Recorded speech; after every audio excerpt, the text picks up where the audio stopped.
Welcome to Breaking the Silence Mental Health Conversations with your hosts, Kim Olver and Dr. Richard Doss. Together, we'll break the silence and challenge the stigma by speaking now.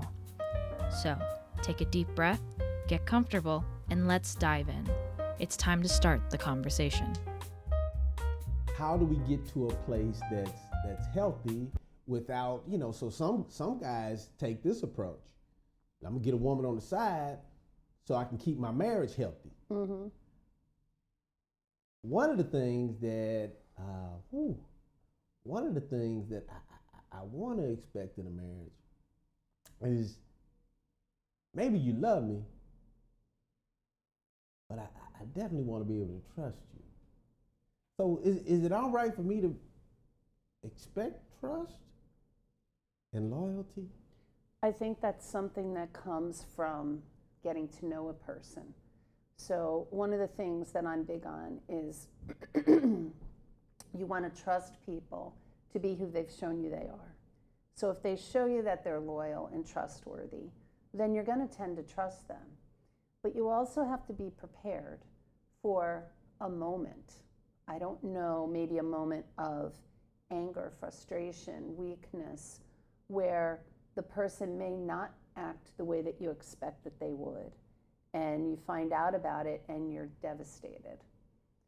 And while I understand the devastation, that's a horrible thing, especially if your partner betrayed you by having sex with someone else. That happens on both sides, men and women. That's not one-sided.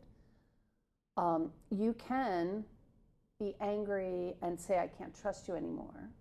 You could be so angry and frustrated that you just go off and have your own affair. You could try to work through it. You could end the marriage. You could ignore it and pretend it didn't happen. Could go to marriage counseling. There's all kinds of choices that you can make, but now you're going to maybe trust that person a little bit differently. And what I say about trust is no matter who you're with, whether it's an intimate relationship, your children, somebody you don't even know, you can trust everybody to do one thing. And that is every person is going to do the best they can at that moment to get what they want. Right. Period. So here's I guess one of the things that I want to expect, that if you're angry with me, and there's nothing wrong with anger, it's a natural emotion, that if you're angry with me, that there are some kind of rules and limits on what you feel is all right to do once you get angry. Because I have clients who, have felt that once I'm angry, everything's fair game. Right.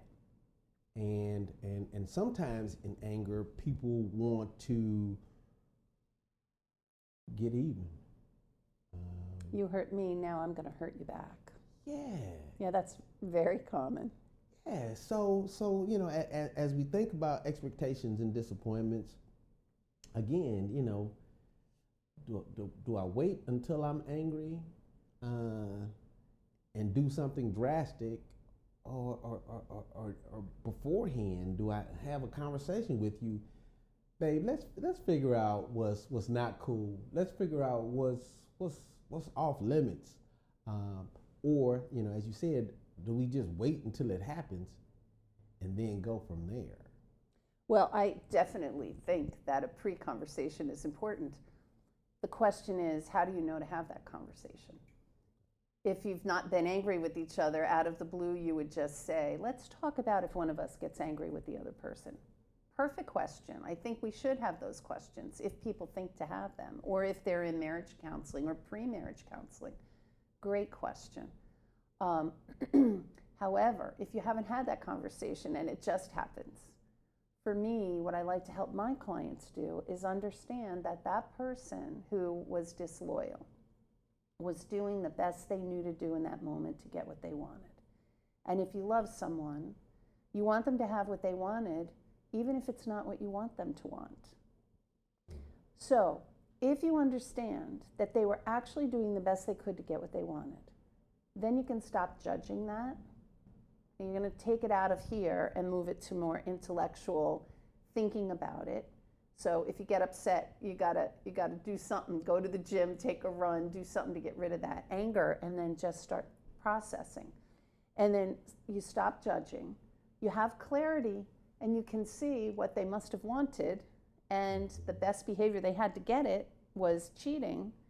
Now you're left with the responsibility of deciding what kind of relationship do I want going forward.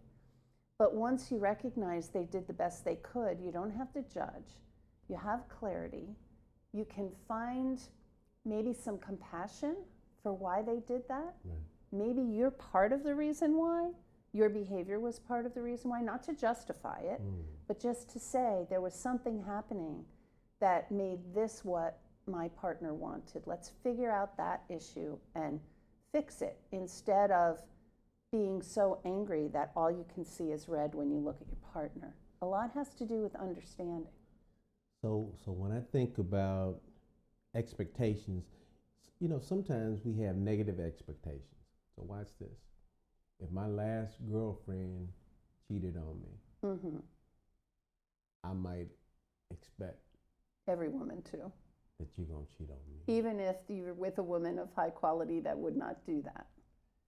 So, but once I believe that women cheat, or once you believe that men cheat because your last boyfriend cheated on you, I might find myself in a place where I'm expecting my partner to cheat. Most of us have exes, so I've recently, been dealing with a client who, she has a ex-husband and he has an ex-wife, and there are children from both previous relationships.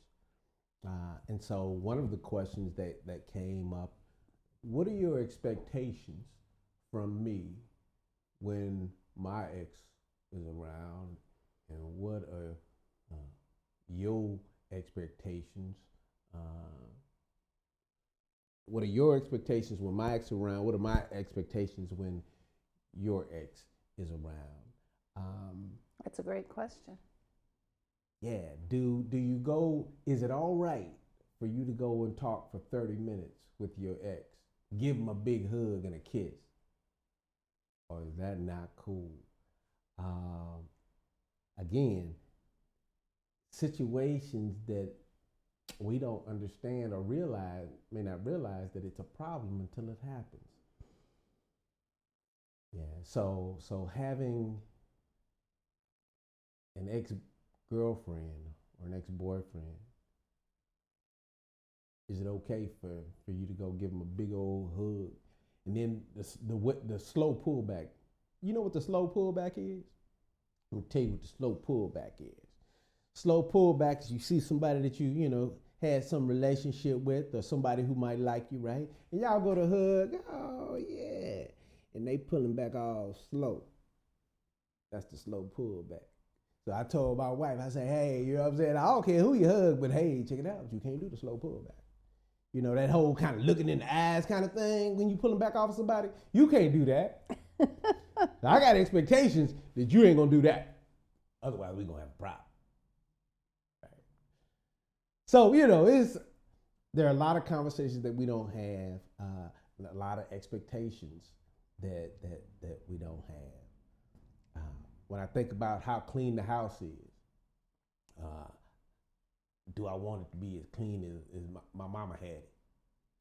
Let's say my mama was OCD. Did your daddy have car parts in the living room? No.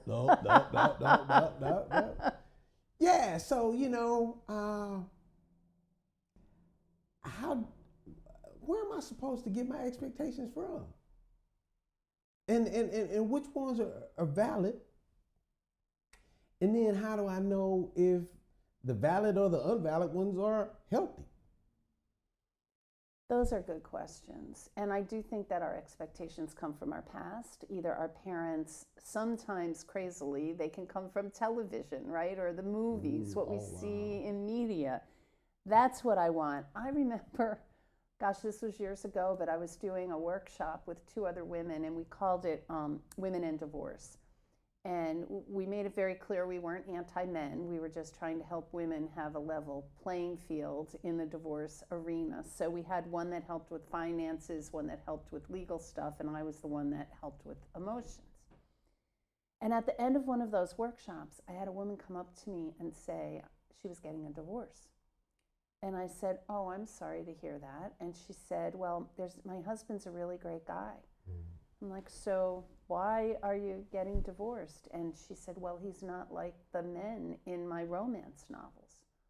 And she read Harlequin romance novels 3 a week is what she told me. And her expectation was that her real life husband was going to act like those pretend men in those books that women read for entertainment. She had blurred the line between fiction and reality. And I even said to her, "You know, those men in those books, they're not real." And she said, "Oh, yes, they are." And she was looking for one of them and was going to let go a really good man, her words, in search of this ideal, perfect Harlequin romance character. And I felt really sorry for her husband. It just was sad. So we can get our expectations from a lot of interesting places, to say the least. What I like what you say about having those conversations ahead of time, for sure. And I also want to try to balance that with letting go of expectations of other people in a healthy relationship, meaning that our job in a relationship, this is what I believe and what I teach, is to take care of our part of the relationship. And my part of the relationship is to get my own needs met, to take control and responsibility for my own happiness. I'm not going to put that on you. I'm not going to say, "Well, I can't be happy until you get those car parts out of the living room," or "I can't be happy until you stop talking to your ex. Take her name and number out of your phone book." You know, that I need to take responsibility for my own happiness and not disrespect our relationship, because that would be something different. I'm going to have another relationship so that I can handle the relationship I have with you. If you have an agreement for an ethical, non-monogamous relationship, then that's a different thing. But if your agreement with your spouse is that you're in a committed monogamous relationship, then you don't have an extramarital affair to get your needs met or to help you be happy. So I'm going to be responsible for my own needs, and my other responsibility is to not frustrate your ability to get your needs met. So my job is to support you in being happy, to support you in getting your needs met. But I thought that in a relationship, it's your job to give me attention and time and to make me happy, and you know, because they say we're two become one. And so now we're together all the time, right? Wrong. I don't believe in that two shall become one thing. I think two become one when they have sex. That's where that conversation comes from. Okay. But I don't believe that two people can meld into one person. You are two individuals coming together to try to create one life together.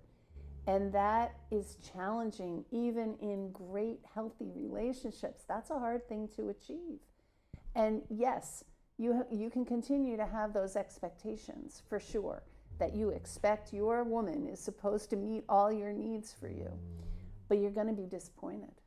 And it's just not going to work that way, because people don't work to meet other people's needs. People work to meet their own needs.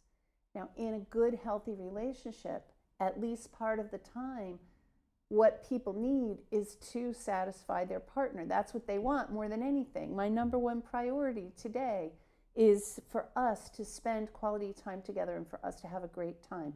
In good, healthy relationships, that's often the priority, so it happens. But let's say that I decide I really want to go back to the university to get a different degree and work on a different type of work. And that means that the time that I normally have to be loving and connected with you may be now taken up with schoolwork. And we'll have to have that conversation. But my hope is that if I'm in a good, healthy relationship, you will support that And I will do the best I can to make sure I don't ignore the part of our relationship that means quality time, togetherness, and helping each other get our needs met. So one of the questions that I've been asking couples lately is, what does a healthy relationship look like? What are the ingredients of a healthy relationship? And so there's a leading question that I give is, and the question is love enough? Is love enough? Or is there more that actually goes into having a healthy, meaningful relationship? Here's one of the things that I offer, as they think about, man, what should I expect? What are the ingredients? And so love is good. Watch this. But man, I'll be damned if I don't need you to respect me. Okay? And so one of the things that I hear often is that if I'm disrespected, we have a problem, because now I'm going to be angry. And so I expect love, but I need respect. I need respect. So, today is a conversation. Obviously, we could go on for hours and hours. But thinking about what you expect in your relationships. Thinking about the things that have disappointed you in the past, I think is not only important but relevant. Have we talked about everything that you should or could or would expect? Do you know what your partner wants or expects? Do you know when your partner is disappointed? Do you feel comfortable having those kinds of conversations? Kim? Well, I just would like to say I love those questions that you just shared at the end. I also want to mention the book. There's a book out there called Love and Respect. And it's a great book, and it's about how some people in relationships need love, don't really care about respect, and the partner often needs respect, doesn't really care about love. And it's not that we don't really care about the other. I mean, if you said, do you want love or respect? Most people say, I want both. Right. But I think that it tends to divide men and women in a stereotypical way and say that most men prefer respect and most women prefer love. So it's an interesting and good read. I really like it. I would rather be loved than respected in my intimate relationship. I get respect from my work. And I hear you say respect is more important to you, which fits what the book says. It's an interesting read. And I would also like to say that if you have things that we haven't covered that you would like us to talk about, please share it in the comments, because we're very open to talking about whatever it is that you might need us to address. So thanks for listening, and we'll see you next time. I just want to say, if you have any topics or areas that you would like Richard and I to focus on in future videos, just drop a comment here. Send us an email at the address that's on the screen.